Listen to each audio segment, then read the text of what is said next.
Hello and welcome to the lecture for class on February 8th. I'm sorry I can't be with you live and in person today, but using this method we can still get our lecture done and then you can start Module 3.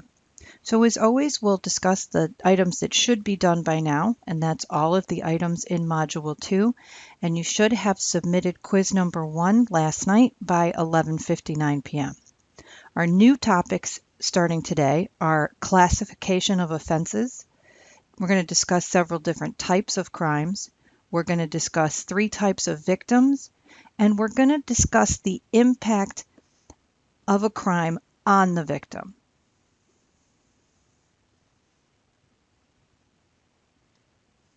We're going to start with classification of offenses. You may have had this in other courses, but we're going to cover it here just to make sure that we're all on the same page and using the same terms the same ways. So in New York State and every other state, there's 3 different types of offenses: felonies, misdemeanors, and violations. Violations can also be called infraction. It's the same term. Felonies are our most serious crimes. In New York State, they're divided up between violent felonies and non-violent felonies, misdemeanors, violations, and infractions. Let's start with felonies, our most serious crimes. A felony is any crime for which the punishment is 1 year or more in prison. A crime for which the punishment is 1 year or more in prison. In New York State, felonies are classified into 5 classes: Class A, Class B, Class C, Class D, and Class E. You can tell that the most serious felonies are Class A, B, and C. The lower level felonies are Class D and Class E. And next to each felony, you can see the possible punishment. Now, I won't ask you to memorize that a Class C felony is 3 to 15 years. But what I do want you to remember is that felonies in New York State are divided into 5 classes: Class A, B, C, D, and E, and that Class A, B, and C are the most serious felonies, and D and E are the more minor felonies. A Class A1 felony in New York State is the absolute highest felony. And then New York State felonies are further divided into violent felonies and non-violent felonies. This is really important to know when you're discussing crime in New York State because it affects a lot of different things. One of them is punishment. A punishment for a felony may be 10 years unless that felony has been classified as a violent felony, and then it could be 15 years or more. So it mostly impacts the punishment available for those crimes. Misdemeanors are crimes for which the punishment is 1 year or less in jail. Note that felonies are punished by time in prison. Misdemeanors are punished by time in jail. Prisons in New York State are run by the state. Jails are run by counties in New York State. And just like the way our felonies are divided into classes, so are our misdemeanors. But there's only 2 classes of misdemeanors in New York State: a Class A misdemeanor, which is the most serious misdemeanor, punishable by up to 1 year in jail, and a Class B misdemeanor, which is up to 3 months in jail. So there's only 2 classes of misdemeanors, Class A and B, and there's 5 classes of felonies. Being convicted of a felony or a misdemeanor is being convicted of a crime and results in you having a criminal record. That's very different than a violation. A violation or an infraction is a minor offense. We call it an offense because it's not a crime. It's so minor of an offense, the punishment's usually just a small fine. And if you've committed a violation, you have not committed a crime. It does not result in a criminal record for the offender. And most of our examples involve driving, right? So speeding 10 miles over the limit, but it would also include having a loud party and violating your neighborhood's noise ordinance and getting a ticket from the police for having a loud party, and you'd pay a small fine, probably $35 to $70. Loitering, staying somewhere and just kind of hanging out, like hanging out outside of a Stewart's when you've been asked to leave, which is loitering. That's also a violation. So you may get a ticket to appear in court and you may get a small fine. So felonies and misdemeanors are crimes. Violations and infractions are not crimes. They're just minor offenses. And then we divide all crimes into a couple different categories. Different courses you take at Hudson Valley, different websites you look at online, divide all crimes into different categories. Sometimes you'll see that there's 7 types of crime or 6 types of crime. Well, for the purposes of our class, we're going to divide things into 4 types of crime: personal crimes, property crimes, drug crimes, and public order crimes. We'll go through each one. Personal crimes are crimes committed against an individual person. And there's a lot of examples of personal crimes. Here's just a few: homicide, manslaughter, rape, robbery, assault, stalking, eavesdropping, forcible touching, harassment, and kidnapping. You can see that all of these involve something being done to an individual person. And you can see that the gravity of these crimes varies widely, from a lower level offense like harassment all the way up to our most grievous offense being a homicide. So personal crimes can have different levels. Primary example of a personal crime, of course, is a homicide. And a homicide is simply the killing of a human being. That's all a homicide means. If you look specifically at New York State penal law, there's a bunch of different crimes that involve homicides. You can see the most serious ones in New York State are aggravated murder, murder in the first degree, and murder in the second degree. As most of you know, crimes are divided into degrees to indicate their level of seriousness. A murder in the first degree is a more serious crime than a murder in the second degree. So I don't expect you to memorize these definitions. The important thing to note here is that there's different types of homicides. We have more crimes than just a crime called murder. So an aggravated murder in New York State is the intentional killing of a police officer, a peace officer, a first responder, such as a firefighter or a paramedic, the intentional killing of a corrections officer, or a child less than 14 years old. That is a Class A1 felony. That is the highest offense in New York State.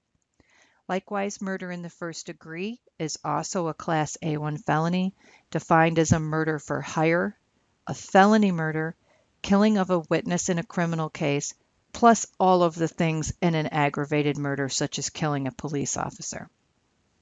A felony murder is a death that occurs during the commission of another felony.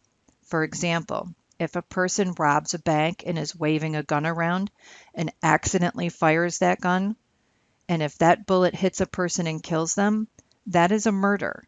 Even though the crime they were intentionally committing is the bank robbery, if they kill someone in the commission of that felony, that is felony murder. And that raises the seriousness of that offense to a very high degree. So a felony murder is a homicide committed during the commission of a felony. Another example is if someone were to kidnap a person and they hide them in a basement because they're trying to get a ransom for that person's safe return. If that person dies while they're being held captive, that is a felony murder because it is the homicide committed during the commission of a kidnapping. And then we have murder in the second degree, which is intentionally killing a person or killing a person with depraved indifference for human life due to reckless conduct. So you've had such depraved indifference to human life and acted so recklessly that that causes the death of another person. So those are the most serious homicides in New York State. Again, I'm not asking you to memorize the definitions for these crimes. The important things to note is that the homicide is the killing of a human being. But within that definition, there's a number of different crimes, both in New York State and every other state. For example, we have 3 very serious forms of a homicide, all of which are Class A1 felonies, the highest crime you commit in New York State. There are numerous other types of homicides in New York State and in every other state. Here's just some examples: manslaughter in the first degree, aggravated manslaughter, manslaughter in the second degree, vehicular manslaughter, criminally negligent homicide. These are just a few examples. And you can note that on the previous page, we had our most serious Class A1 felonies.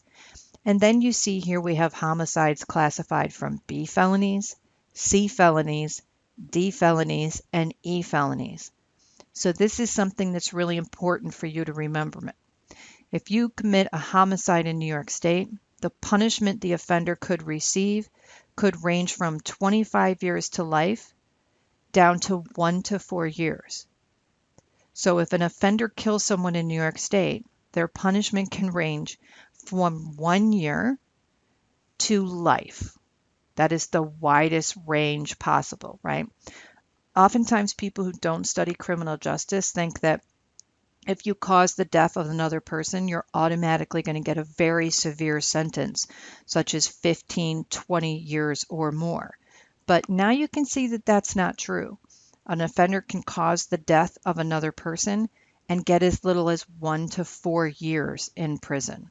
So that's quite a range. Robbery is another example of a personal crime. In New York State, robbery is the forcible stealing of property by force or threat of force. So this is much more than just stealing or taking property from another person. It's forcible theft. And robbery always has to involve force or threat of force. So that could mean threatening someone with a weapon or threatening someone with your fist. But it's always forcible stealing of property by threat or force. That's a robbery. Another example of a personal crime is an assault. New York State does not use the word battery. In other states and in a lot of crime shows and movies, you'll hear the term assault and battery. There's no such thing as battery in New York State. It's just one way New York's a little different. But New York does use the word assault. And what an assault is the intentional cause of injury to another person. So an offender has intentionally caused injury to another person.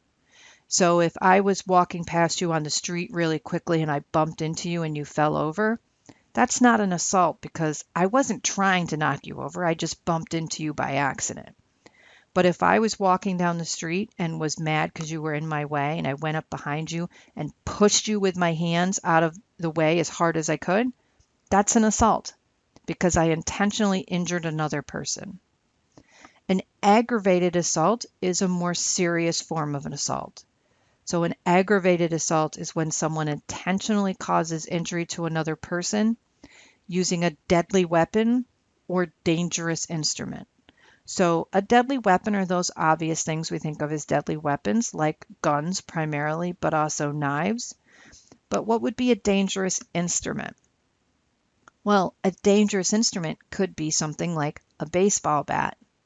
If an offender is fighting with someone and grabs a baseball bat and swings that bat at that person's head, that is an aggravated assault. Now, baseball bats are legal and anybody can own one, right? But if you use one to intentionally cause injury to another person, that baseball bat is now a dangerous instrument. So an assault is just intentionally causing injury to another person. That could be slapping, shoving, kicking, pushing, could be just about any physical force you use against another person, where an aggravated assault requires use of a deadly weapon or dangerous instrument to intentionally cause injury to another person. And remember, in a lot of your other criminal justice class, we talk about mens rea or intent. What is in the offender's mind when they commit the act? What is their intention? And you can see here in the assault crimes, the intention is to cause injury. So if you were at the ball field watching your friend play a baseball game and you were fooling around with a bat and kind of flipping it and spinning it and just having fun with it, and you accidentally let go of the bat and it hit someone in the head, that's not an assault because you weren't intentionally trying to injure another person. That is an accident. But if you intentionally swing that bat at someone and you injure them, that is an aggravated assault. Now we're going to move on to property crimes. So we've covered personal crimes. Now we'll move forward to property crimes. And the definition is pretty simple, right? It's a crime committed against property. Now don't let that cause any confusion that there's not a victim here. Just because the crime is technically by its academic definition committed against property, there's still very much a victim here. Examples of property crimes include burglary, larceny. Larceny and theft are the same word. You can use those interchangeably, larceny or theft. Auto theft. Auto theft can also be called vehicular theft, and it can include any type of vehicle like a snowmobile or an ATV. Trespass, vandalism, and arson. And just like with the personal crimes, that there was such a range of level of seriousness, obviously trespassing, staying on somebody's property that you aren't allowed to be on, is a much less serious crime than arson, which is the intentional burning of a dwelling, right? So property crimes: burglary, larceny, auto theft, trespass, vandalism, arson, just a few examples. Many people confuse burglary and robbery, and they are very different crimes. The first way you can see they're very different is robbery is a personal crime. Burglary is a property crime. And if you look at the definition, it's easy to see the difference. In New York State, a burglary is when a person knowingly enters or remains unlawfully in a building with the intent to commit a crime therein. Therein can just mean inside, right? So if a person enters a building or stays in a building with the intent to commit a crime, that's a burglary. So items may be stolen or damaged, but the point here, the major difference between burglary and robberies is no people are harmed during a burglary and no people are threatened with harm. So it's still a very serious crime, and it still has a very serious impact on the victim being the homeowner or the property owner or the person who lives in the apartment. So just because it's a quote unquote property crime doesn't mean it's not a serious crime. And it definitely doesn't mean there's not a victim, because of course a burglary always has a victim. So the primary difference between robbery and burglary is robbery is theft by force or threat of force. And burglary is entering or remaining in a building with the intent to commit a crime. But burglaries, by definition, don't involve harm or threat of harm to a person. Then we move to our third category, drug crimes, which is a crime involving the creation, possession, or distribution of illegal substances. So that could mean someone who's manufacturing methamphetamine, who's possessing meth and using it, or someone who's selling meth, right? So drug crimes can always involve the creation, the possession, or distribution of an illegal substance. And in New York State and every other state, those crimes can be charged separately. So creating a drug could be one charge, possessing the drug could be a second charge, and selling or distributing that drug could be a third and separate charge. That's one of the reasons why drug offenses can carry very high punishments. So drug crimes can include every illegal drug you can think of, such as LSD, cocaine, heroin, and methamphetamine. But of course, it also involves the sale and misuse of prescription drugs. That's what RX is the abbreviation for, prescription drugs. So if someone is given a prescription for oxycodone by their doctor and they sell that oxycodone or give that oxycodone to their friend, that is a crime. So even though it's a legal drug, it's illegal to sell it or give it to someone when it hasn't been prescribed to them. Marijuana, as I'm sure you know, has gone through a sea of changes in New York State and across the country. Currently in New York State, if you have possession of less than 20 ounces of marijuana, so you possessing that on your person, that is a violation. So that is not a crime in New York State. So when they say that New York State has decriminalized marijuana, be real careful with that, because what they really mean is they decriminalized small amounts of marijuana, and the legislature has determined that less than 20 ounces is a small amount. Therefore, it's just a violation, and you will get a ticket and a small fine for possession of that. However, that by no means does it mean that marijuana is legal in New York. If you possess, if you create or you sell more than 20 ounces, you can be charged with a misdemeanor or a felony. Okay, so if your friends tell you that marijuana is legal in New York now, you can correct them and say it is absolutely not legal in New York State. The major change is that less than 20 ounces of marijuana has been classified as a violation.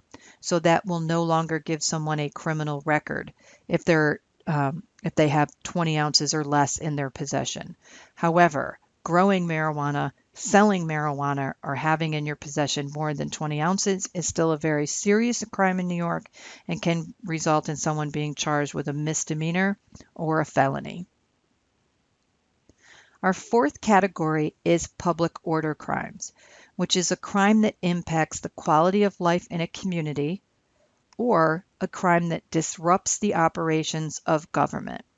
So examples of public order crimes include bribery, contempt, which is violation of a court order, disorderly conduct, fraud, loitering, graffiti, terroristic threat, unlawful assembly, criminal mischief, and prostitution. And just like all the other crimes that we looked at, there's a wide range of seriousness here, right? Loitering, which is just a violation. That's hanging outside of a steward, someone asked you to leave and you refuse. That's loitering. That's just a violation, a ticket with a small fine. And it goes all the way up to terroristic threats, which can involve, incredibly long prison sentences and very harsh punishments. Graffiti's also a violation, right? So very different seriousness of crimes, even though they're grouped together. And throughout this course, throughout this module, and throughout the whole rest of the semester, I want you to be thinking about who is the victim of a crime. So it's very easy to identify who the victim of a personal crime is. And it's also easy to identify who is the victim of a property crime, right? But what about drug offenses and public order crimes? Do these crimes have victims? Who are the victims? And what is the impact on those victims? I just want you to think about that whenever these crimes come up in our textbook or in our modules. I want you to constantly be thinking about who is the victim. Is it a person? Is it a business? Is it the community? Is it the government? And when you identify those victims, I want you to ask yourself, what's the impact? What's the harm suffered by that victim? Okay. Now we're going to move on to types of victim. So we've covered the 4 types of crime: personal crime, property crime, drug offenses, and public order crimes. Now we're going to go on to a very important topic, which is the classification of 3 different types of victims. So the primary victim is the individual the crime was committed against. So if an offender commits a robbery against a person, the primary victim is the person who was robbed. These are pretty easy to identify, these victims. The secondary victim is a person who has a close relationship with the primary victim. It could be a family member, a friend, an intimate partner. It could even be a coworker. But it's someone who has a close relationship with the primary victim. For example, if a person is murdered, the primary victim is the person who's murdered. The secondary victim of that murder is that person's mom and dad and siblings and friends and coworkers, right? Everyone who knew that murder victim and had a relationship with that murder victim is a secondary victim. A tertiary victim is a little different. A tertiary victim is a first responder, a victim advocate, or a member of the community who's negatively impacted by the crime that was committed against the primary victim. So they're not a friend or family member of the primary victim. They're a little more removed from that. But for some reason, they were still negatively impacted by the commission of that crime. And we'll talk a little more in just a minute about how first responders and victim advocates are negatively impacted by crime. And as I said just a minute ago, I want you to keep thinking about how members of a community are impacted by a crime. So primary victims is the person the crime was committed against. A secondary victim is a person who has a close relationship with the primary victim, such as a family member, a friend, or an intimate partner. And a tertiary victim is a first responder, victim advocate, or member of the community who's negatively impacted by the crime committed against the primary victim. First, we're going to focus on the impact on primary victims. And primary victims suffer different types of harm. One thing they can suffer is physical harm. And physical harm can have short-term and long-term impact. So if someone is the victim of a personal crime, such as an assault or a robbery, or a rape or an aggravated assault, they could suffer serious physical harm. They could suffer short-term impact of that harm, such as bruises, sprains, fractures, scratches, bleeding, swelling, those types of injuries that, although painful, heal pretty quickly and don't have a lasting impact over the course of your lifetime. But of course, the physical injury suffered by a primary victim can have long-term or lifelong impact, such as internal injuries, scars, paralysis, concussions, brain injury, permanent injuries, and of course, death. A primary victim can lose their life during the commission of a personal crime. We also know that primary victims suffer psychological and emotional harm. So someone who's the victim of a personal crime or a property crime or any type of crime can suffer psychological and emotional harm. For example, if your apartment was burglarized, you come home and you find that your TV and your laptop and your cell phone has been stolen from your apartment. You haven't been physically harmed, but you will be psychologically and emotionally harmed. And depending upon the severity of the crime, a primary victim can suffer from anxiety, fear, anger, isolation, loneliness. They can become suicidal or have suicidal ideation, someone who's thinking of committing suicide, depression, feelings of worthlessness, numbness, just a lack of any feeling at all, not feeling happy or sad, just feeling chronically numb. Loss of desire and loss of intimacy or sexual attraction, lack of interest in things that previously brought the victim joy, whether they be hobbies or school or work or relationship. And victims can also become self-destructive and harm themselves, either directly through things like cutting or kind of indirectly by like abusing drugs or alcohol and doing things that are self-destructive. Another impact on a primary victim can be post-traumatic stress disorder, what we all call PTSD. And just some of the symptoms of PTSD are nightmares, re-experiencing the event, what we typically call flashbacks, depression, and hypervigilance. So when we've had something happen to our life and we remember it and we think of it, that's not having a flashback. That's just experiencing a memory.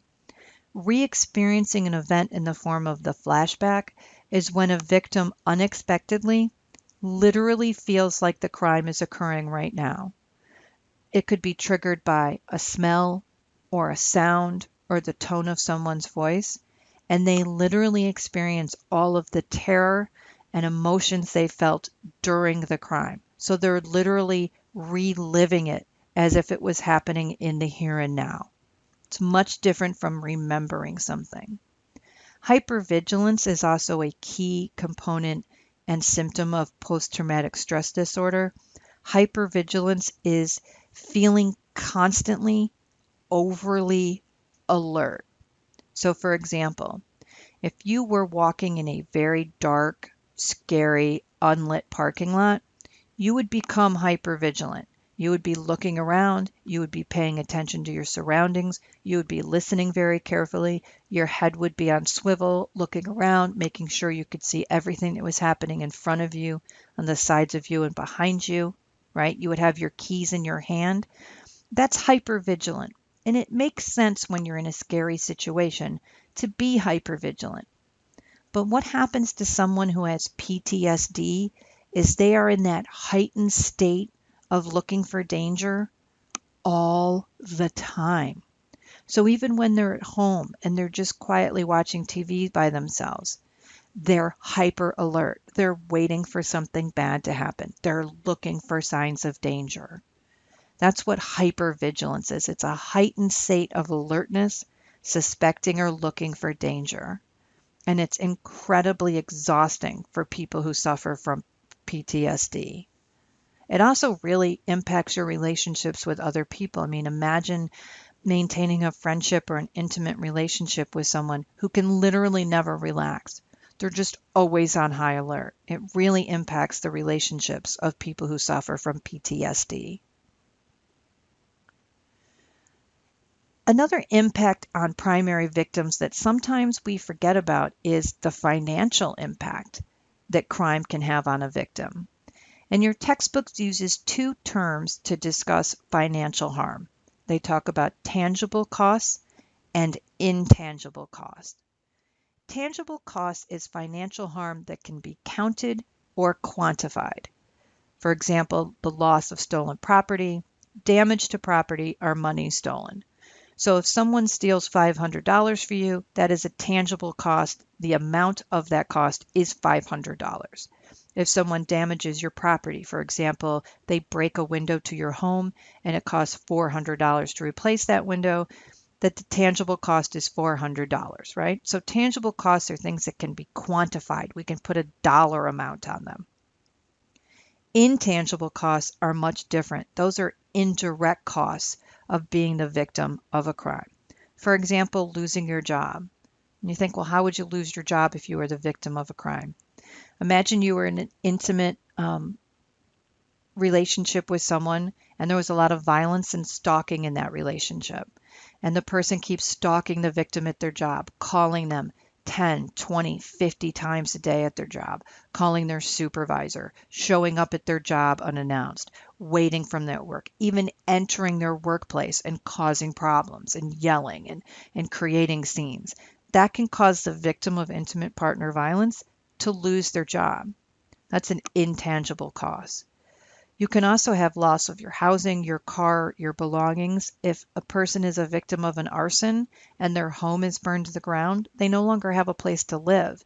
So not only do they have that monetary loss of the amount, the value of their housing, they also now don't have a place to live. They are now homeless.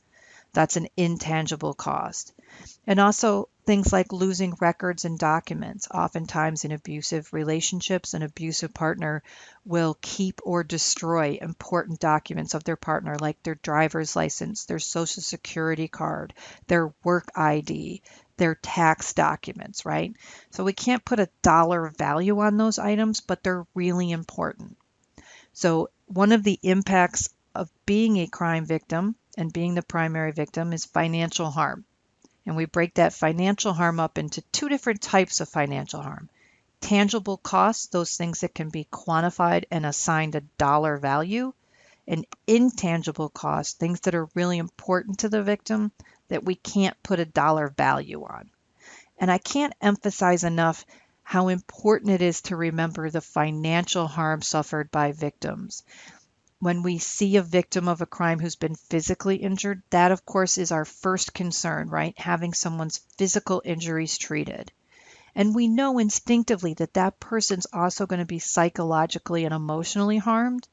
Well, it's also important to remember that third element, that there may be tangible or intangible costs that have been suffered by that victim, in addition to physical or emotional harm. What about our secondary victims? What's some of the impact on the friends, family members, and intimate partners of the primary victim? Well, you can probably imagine, right? Sadness, frustration due to the inability to help the victim or to have not been able to have prevented the crime from occurring, sadness and frustration at not being able to make the victim feel better or to pay back the money that they lost or be able to build a home that was lost due to a fire. A lot of sadness and frustration when someone you care about has been the victim of a crime. Secondary victims can also suffer depression, anxiety, anger. It makes sense you'd be very angry if someone that you cared about was harmed. Unsolved crimes, you can imagine for a family member or intimate partner would be incredibly difficult to not only have your friend or family member become the victim of a crime, but imagine how frustrating it would be if that crime goes unsolved. So there's literally no justice for this person. No one's ever arrested or punished for committing this crime. That would be incredibly frustrating for a secondary victim. Oftentimes, even when the perpetrator of the crime is arrested and charged with a crime, they may not be prosecuted. It is a district attorney's sole discretion whether or not an offender is prosecuted for a crime. So it would be very hard for a secondary victim for the police to not arrest a suspect in a case. And even if that suspect is arrested, the district attorney can decline to prosecute any case. It is solely their discretion. A crime victim nor a crime victim's family member can force a district attorney to take a case to trial or to prosecute an offender. So you can imagine just, how hard that's going to be for a friend or family member when the suspect is finally caught and they're arrested and they're like, we're finally going to get justice and this person's going to get punished for harming this person I care about. And the district attorney says, nope, we are not going to prosecute this case. Imagine how that would make you feel. And even if a prosecutor does elect to prosecute a case, a jury could acquit that person. They could find them not guilty and they'd receive no punishment at all. Or they may get what the secondary victim feels is a really minor, insignificant punishment. They may just get probation or community service, or maybe they get a couple months in jail, or maybe just a couple years in prison. But when it's your family member, intimate partner who's been the victim, imagine how hard that's going to be to accept that. And lastly, we have our tertiary victims. These are our first responders, victim advocates, counselors, and others who work with victims. So that's one example of a tertiary victim.